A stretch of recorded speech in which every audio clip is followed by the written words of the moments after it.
Scammers have become more and more inventive and creative on how to get your personal information. They can get it through you clicking on a link in a text message or an email. They can get it through an online survey maybe that shows up in your social media feed where you provide, personal information and don't even realize that you're doing it.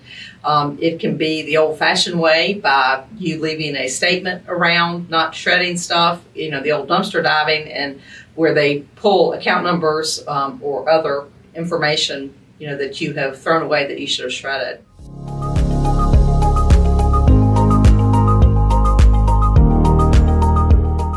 Well, there's lots of different ways that identity theft occurs. It can be as simple as someone using an existing credit card that you have.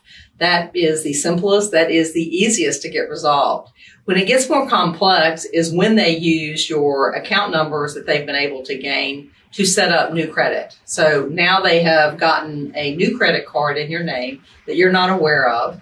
They change the mailing address so the bill does not come to you. Maybe they just do online billing and it comes to an email address that is not yours. You don't know it exists. You don't know there's a balance out there. And by the time the debt company gets around to tracking you down to your old address and coming after you, there'll be a large balance built up, and you will have been a victim of identity theft and your credit will be damaged.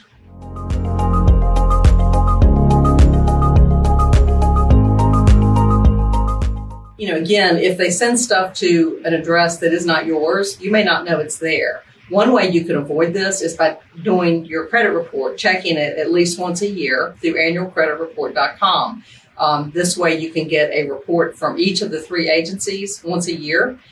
In addition, there are a lot of credit monitoring that's offered by the credit agencies that will let you know if a new account is opened. You can also put a freeze on your credit, and that freeze will keep any credit from being established unless you unthaw it or you thaw your credit with a code. Keep up with that PIN, because if you lose it, you're not going to be able to thaw your credit and get new accounts set up. That can be very difficult, but it does keep the crooks from opening up accounts without your knowledge.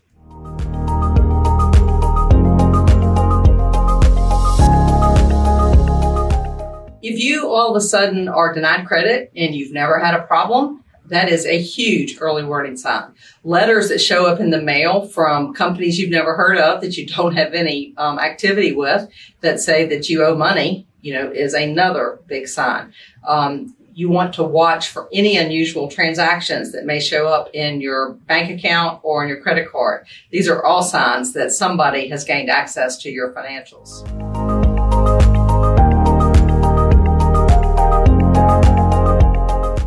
Anything that has any personal information on it, whether it's a medical bill, a bank statement, a credit card statement, should be shredded.